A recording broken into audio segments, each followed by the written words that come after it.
ஓம் மங்களேஷாய வித்மகே சண்டிகா பிரியாய தீமகி தன்னோ சம்ஹார பைரவ பிரச்சோதயாது. நெக்ஸ்ட் ஜென் ஆஸ்ட்ரோ நேயர்கள் அனைவருக்கும் ஆஸ்ட்ரோ பூர்ணாவின் அன்பார்ந்த வணக்கங்கள். இன்னைக்கு நாம பார்க்கக்கூடிய சிறப்பு பதிவு ஆகஸ்ட் மாத பலன்கள். இந்த ஆகஸ்ட் மாதத்துல 3 கிரகங்களின் பெயர்ச்சிகள் அப்படின்றது இருக்கு. அதுவும் மாத கிரகமான அந்த புதனாகப்பட்டவர் 2 தடவை அந்த பெயர்ச்சி ஆகிறார். ஃபர்ஸ்ட் பாத்தீங்கன்னா 6ஆம் தேதி ஆகஸ்ட் மாதம் அந்த தன்னுடைய சொந்த ஆட்சி வீடான அந்த மிதுன ராசியிலிருந்து கடகராசிக்கு பயிற்சி ஆகிறார். மறுபடியும் 23ஆம் தேதி ஆகஸ்ட் மாதம் கடகராசியிலிருந்து அந்த சிம்ம ராசிக்கு பயிற்சி ஆகிறார். அடுத்து 45 நாட்களுக்கு ஒரு முறை பயிற்சியாகக்கூடிய அந்த செவ்வாயாகப்பட்டவர் மாதத்தின் முதல்லையே 3ஆம் தேதி ஆகஸ்ட் மாதம் ரிஷப ராசியிலிருந்து அந்த மிதுன ராசிக்கு பயிற்சி ஆகிறார். இது வரைக்கும் செவ்வாயினுடைய பார்வையில இருந்த அதாவது சனியினுடைய பார்வையில இருந்த அந்த செவ்வாய் பகவான் இப்போ விடுபெற்று அந்த மிதுன ராசிக்கு பயிற்சி ஆகிறார். இந்த மாதத்துல அந்த எப்பொழுதும் மாத கிரகங்கள் மாத பலன்கள் கணிக்கும் போது நம்மளுடைய மாத கிரகமான அந்த நவகிரகங்களின் தலைவன் அப்படின்னு சொல்லக்கூடிய அந்த சூரியன் 17ஆம் தேதி ஆகஸ்ட் மாதம் தன்னுடைய சொந்த ஆட்சி வீடான அந்த சிம்ம ராசிக்கு பயிற்சி ஆகிறார். இந்த மாதம் முழுமையாக பாத்தீங்கன்னா சுக்கிரன் ஆகப்பட்டவர் மாதத்துல 25 நாட்களுக்கு 23 நாட்களுக்கு ஒரு முறை பயிற்சியாக கூடிய அந்த சுக்கிரன் இந்த மாதம் தொடக்கத்திலேயே அந்த கன்னி ராசியில நீச்சம் பெற்று இருக்கிறார். இந்த மாதம் முழுமையாக சுக்கிரன் நீச்சத்துலதான் இருக்க போறார். வக்ர சனியினுடைய பார்வையில இருக்கிறார். இதுதான் இந்த மாதத்துல இருக்கக்கூடிய கோச்சார கிரகங்களின் நிலவரங்கள். இதனுடைய தன்மையை பொறுத்து ஒவ்வொரு ராசி என்பர்களுக்கும் உண்டான மாத பலன்கள் அப்படின்னு கணிக்கும் போது அதுல முக்கியமா இடம்பெறக்கூடிய கிரகங்கள் பாத்தீங்கன்னா சுக்கிரனும் செவ்வாயும் தான். இந்த சுக்கிரனும் செவ்வாயை பொறுத்து இந்த மாதம் ஒவ்வொரு ராசி என்பவர்களுக்கும் எந்த மாதிரியான ஒரு மாற்றத்தை கொடுக்க போகுது அப்படின்றத இந்த பதிவுல தெளிவா பார்க்கலாம். இந்த சேனலை முதல் முறையா பாக்குறவங்க சப்ஸ்கிரைப் பண்ணிக்கோங்க. பெல் பட்டன்ல ஆல் ஆப்ஷன் சூஸ் பண்ணிக்கோங்க. மகர ராசி என்பர்களுக்கு ஆகஸ்ட் மாதத்துல எப்படி இருக்க போது? உங்களுடைய 7ஆம் இடத்துல குரு உச்சமா இருக்கிறாரு. அந்த 7ஆம் இடத்துல புதன் இருக்கிறாரு. அடுத்து சூரியன். இந்த மாதிரியான கிரகங்களினுடைய சேர்க்கை அப்படின்றது மாதத்தின் முற்பகுதியிலையும் பிற்பகுதியில குரு மட்டும்தான் அந்த இடத்துல உச்சமா இருக்கிறாரு. இந்த மாதிரியான சேர்க்கை பெற்று இருக்கக்கூடிய ஒரு மாதமாக இருக்கு. இந்த மகர ராசி என்பர்களுக்கு உங்களுடைய 9ஆம் இடமான அந்த பாக்யஸ்தானத்துல சுக்கிரன் நீச்சமாக இருக்கிறார்.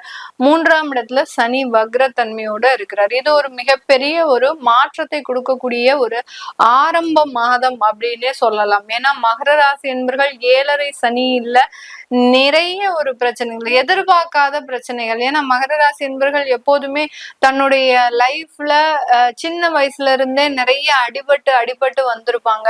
எந்த ஒரு விஷயத்தையும் ரொம்ப அலசி ஆராய்ந்து அந்த இடத்துல எந்த பிரச்சனையும் வந்துருக்க கூடாது, அதே சமயம் கடனே வாங்கக்கூடாது அப்படின்னு நினைச்ச இந்த மகர ராசி என்பர்களுக்கு எல்லாத்துக்குமே பாத்தீங்கன்னா நிறைய விஷயங்கள்ல ஒரு பாடம் புகட்டின மாதிரியாக இந்த 7.5 சனி, அதுவும் ஆசையாக இருந்த உறவுகளோடு நிறைய பிரச்சனைகள், இவங்கெல்லாம் இப்படி எல்லாம் பண்ணுவாங்களா அப்படின்னு கேள்விக்குறிகள் இன்னமும் மனதுல எழுந்துகிட்டே இருக்கு. அந்த மாதிரியான சில வலிகளும் வேதனைகளையும் தாங்கி கொண்டிருக்கின்ற இந்த மகர ராசி என்பவர்களுக்கு இந்த ஆகஸ்ட் மாதம் ஒரு அந்த சனியினுடைய பிரச்சனையிலிருந்து வெளிவரக்கூடிய ஒரு தொடக்க மாதமாக தான் இருக்க போகுது. இனி வரக்கூடிய காலங்கள் எல்லாமே இந்த மகர ராசி என்பவர்களுக்கு எல்லாமே வெற்றி பாதையாக இருக்கும். எல்லா பிரச்சனைகளையும் அனுபவிச்சாச்சு.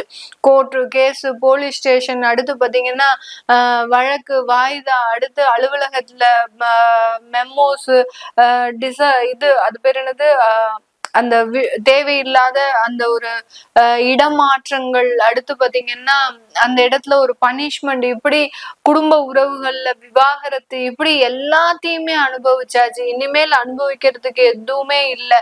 விபத்துகள் கூட ஒவ்வொரு இடத்துலயும் விபத்தையும் அனுபவிச்சு ஒரு பெட்ரிடடா இருந்து தன்னை பாக்குறதுக்கு கூட ஆள் இல்லை அப்படின்னு சொல்லக்கூடிய அளவிற்கு எல்லா விதமான துன்பங்களையும் அனுபவித்து கொண்டிருக்கின்ற இந்த மகர ராசி என்பர்கள் கோயிலுக்கு போனா ஒரே ஒரு வார்த்தை தான், அந்த தெய்வத்துக்கிட்ட மனமுருகி என்னுடைய வாழ்க்கையை நீ பாத்துக்கோ அப்படின்ற மாதிரியான ஒரே ஒரு வேர்டு தாங்க சொல்லுவாங்க. வேற எந்த விதமான ஒரு வார்த்தைகளுமே இவங்களுடைய மனதுல இருந்து வராது. ஏன்னா அந்த அந்த அளவுக்கு அந்த வலியும் வேதனையும் இவர்களை ஒரு வாயடைச்சு நிக்கக்கூடிய ஒரு ஸ்தானத்துலதான் அந்த தெய்வம் வச்சிருக்கு.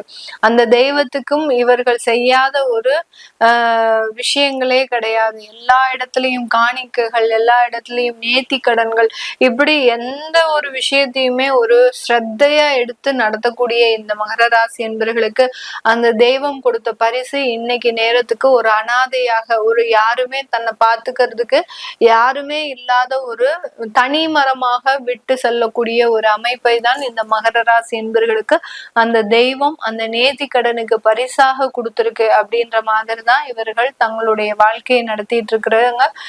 அந்த மாதிரியான விஷயத்துல இருந்து வெளியில வரக்கூடிய ஒரு அமைப்பு தான் இந்த ஆகஸ்ட் மாதம். இந்த ஆகஸ்ட் மாதத்துல உங்களுடைய 7ஆம் இடத்துல குரு உச்சமாக இருக்கிறதுனால எல்லாத்துலயுமே கொஞ்சம் நல்ல ஒரு விஷயங்கள் இருந்தாலும் வேலை ரீதியான அழுத்தங்கள் அப்படின்றது கண்டிப்பாக இருக்கும். ஏன்னா இது நாள் வரைக்கும் வேலையே இல்லாம இருந்தீங்க, இப்ப வேலை கிடைச்சிருக்கு, வேலையில நல்ல ஒரு சம்பாத்தியம் செய்யக்கூடிய ஒரு அமைப்பும் இருக்கு. ஆனா அந்த ஒர்க் ப்ரெஷர் அப்படின்றது கண்டிப்பாக இருக்கும். இதுக்கு ஒண்ணுமே இல்லாத ஒரு விஷயத்துக்கு ஏதோ ஒண்ணு நடந்துட்டு இருக்கு அப்படின்ற மாதிரியாக சந்தோஷப்பட்டுட்டு இருக்கிறது நல்லது. 9ஆம் இடத்துல சூரியன் சுக்கிரன் நீச்சமாக இருக்கிறார். 9ஆம் இடத்துல பாக்யஸ்தானத்துல நீச்சமாக இருக்கிறதுனால பெற்றோர்கள் கிட்ட இருந்து, தந்தை கிட்ட இருந்து பிரிந்து செல்லக்கூடிய ஒரு அமைப்பு அப்படின்றது கண்டிப்பாக இருக்கும். அந்த தந்தை கிட்ட இருந்து பிரிந்து செல்லும் போது அதுல இருக்கக்கூடிய சில விஷயங்கள் உங்களுக்கு நல்ல ஒரு சேஞ்சஸ கொடுக்கும். அதே மாதிரி காதல் போன்ற விஷயங்கள்ல கொஞ்சம் மாற்றங்களும் சில தேவையில்லாத பிரச்சனைகள்ல இருந்து தீர்வுகளும் கிடைக்கக்கூடிய ஒரு மாதமாக தான் இந்த ஆகஸ்ட் மாதம் இருக்க போது. இந்த மகர ராசியில இருக்கக்கூடிய நட்சத்திர அன்பர்கள், உத்திராடம் நட்சத்திர அன்பர்களுக்கு இது நாள் வரைக்கும் கிடைக்காத ஒரு வேலை வாய்ப்பு கிடைக்க போது, உயர்ந்த பதவியோட கிடைக்க போது. அந்த பதவியினால நல்ல ஒரு வாழ்க்கை ஸ்டேட்டஸை அனுபவிக்கிறதுக்கு உண்டான ஒரு நேரம், சொத்து சுகங்களை வாங்குவதற்குண்டான ஒரு நேரம். கிட்டத்தட்ட 10 வருடங்களுக்கு மேலாக, அதாவது 10 வருஷத்துக்கு முன்னாடி உங்களுடைய சொத்தை அழிச்சிருப்பீங்க, இப்ப 10 வருஷம் கழிச்சு அந்த சொத்தை வாங்க போறீங்க. எப்படி ஒரு சேஞ்சஸ் பாருங்க இந்த உத்திராடம் நட்சத்திர அன்பர்களுக்கு இந்த மாத கிரகங்கள் கொடுக்க போகுது. அடுத்து பாத்தீங்கன்னா திருவோணம் நட்சத்திர அன்பர்களுக்கு கொஞ்சம் வெளியிடத்துக்கு சுற்றுப்பயணம் மேற்கொள்ளக்கூடிய ஒரு நேரம், தொழில் ரீதியாக வெவ்வேறு கண்ட்ரீஸ்க்கு போகக்கூடிய ஒரு சூழ்நிலை, அடுத்து அலுவலக ரீதியாக வெவ்வேறு இடத்திற்கு போகக்கூடிய ஒரு சூழ்நிலை. அடுத்து பாத்தீங்கன்னா திருவோணம் நட்சத்திர அன்பர்கள் பாத்தீங்கன்னா அலுவலக ரீதியாக இன்கம் டாக்ஸ் டிபார்ட்மெண்ட், அடுத்து கோர்ட்டு கேஸ், இந்த மாதிரியாக எல்லாம் ஒரு அலைச்சல்கள் இருக்கக்கூடிய ஒரு நேரமாக தான் இந்த திருவோணம் நட்சத்திர அன்பர்களுக்கு இருக்கும். அடுத்து ஒரு ப்ரொஃபஷனல் உத்தியோகத்துல இருக்கிறீங்க, ஒரு டாக்டர்ஸ், IAS IPS இந்த மாதிரியான இடத்துல இருக்கிறவங்களுக்கு வீட்டுல சேர்ந்து வாழ முடியாத ஒரு அமைப்பு. ஒரு நாளைக்கு அலுவலகத்துக்கு போறீங்க அப்படின்னா 2 நாள் கழிச்சுதான் மீண்டு வரக்கூடிய ஒரு நேரம். அந்த மாதிரியாக எல்லாம் இந்த திருவோண நட்சத்திர அன்பர்களுக்கு ரொம்ப டெடிகேட்டடா வேலை செய்யக்கூடிய ஒரு அமைப்பு அப்படின்றது இருக்கு. அடுத்து பாத்தீங்கன்னா அவிட்டம் நட்சத்திர அன்பர்கள், இந்த மகர ராசியில இருக்கக்கூடிய அவிட்டம் நட்சத்திர அன்பர்களுக்கு இந்த காலகட்டம் பழைய சொத்துக்களை விற்கக்கூடிய ஒரு நேரம். ஏன்னா 4ஆம் இடத்திற்குடையவன் செவ்வாயாகப்பட்டவர் இந்த மகர ராசி என்பவர்களினுடைய 6ஆம் இடத்துல பயிற்சியாகி இருக்கிறார். இதனால அந்த சொத்துக்களை விற்று கடனை அடைக்கிறதுக்கு உண்டான ஒரு நேரமாக தான் இந்த அவிட்டம் நட்சத்திர அன்பர்களுக்கு இருக்கும். அதனால பழைய சொத்தை விற்று நம்ம வேற இடத்திற்கு மாற்றம் செய்யணும்னு நினைக்கிறவங்களும் தாராளமாக இந்த ஆகஸ்ட் மாதம் மாறக்கூடிய ஒரு சிச்சுவேஷன் அப்படின்றது இந்த மகர ராசி என்பவர்களுக்கு இருக்க போது. இப்ப நம்ம சொல்லக்கூடிய விஷயங்கள் போக இந்த மகர ராசி என்பவர்களுக்கு திருமண வரன்களும் குழந்தை பாக்கியமும் ஏற்படக்கூடிய ஒரு நேரம். எந்த விதமான மருத்துவ ஆலோசனை இல்லாமல் குழந்தை பாக்கியம், அதாவது 2 வருடம் ஆச்சு இனிமே குழந்தை வருமோ வராதோ அப்படின்னு தவித்துட்டு இருந்தக்கூடிய இந்த மகர ராசி என்பவர்களுக்கு இயற்கையாகவே அந்த குழந்தை பெற்றெடுக்கக்கூடிய ஒரு அமைப்பு அப்படின்றது இந்த மாதம் இருக்கிறதுக்குண்டான ஒரு நேரமாக தான் இருக்க போகுது. இது எல்லாமே நம்ம கோச்சார நிலவரப்படி பலன்களை கணிச்சு சொல்லியிருக்கிறோம். உங்களுடைய சுய ஜாதகத்துல இப்போ மகர ராசி என்பவர்களுக்கு பாத்தீங்கன்னா குரு சனி புதன் இந்த மாதிரியான தசாபுத்திகள் இருக்கும். இந்த தசாபுத்திகளினுடைய அடிப்படையில உங்களுக்கு சில பேருக்கு தொழில் வைக்கணும் அப்படின்ற ஒரு ஆசை இருக்கும். ஏன்னா 10ஆம் வீட்டு அதிபதி 9ஆம் இடத்துல நீச்சமாக இருக்கும்போது தொழில் வைக்கணும் அப்படின்ற ஒரு ஆசை அப்படின்றது அதிகப்படியாக இருக்கும். அது வச்சா நல்லா இருக்குமா நல்லா இருக்காதா அப்படின்ற மாதிரியான சில சந்தேகங்கள் இருக்கும். அதையெல்லாம் உங்களுடைய சுய ஜாதகத்துல பாத்துக்கிறது நல்லது. அப்படி பார்க்கணும் விருப்பப்படுறவங்க கீழே இருக்கிற நம்பருக்கு வாட்ஸ்அப்ல அப்பாயின்மெண்ட் வாங்கிக்கிட்டு நீங்க கன்சல்ட் பண்ணிக்கலாம். உங்களிடமிருந்து விடைபெறுவது உங்கள் ஆஸ்ட்ரோ பூர்ணா. நன்றி, வணக்கம்.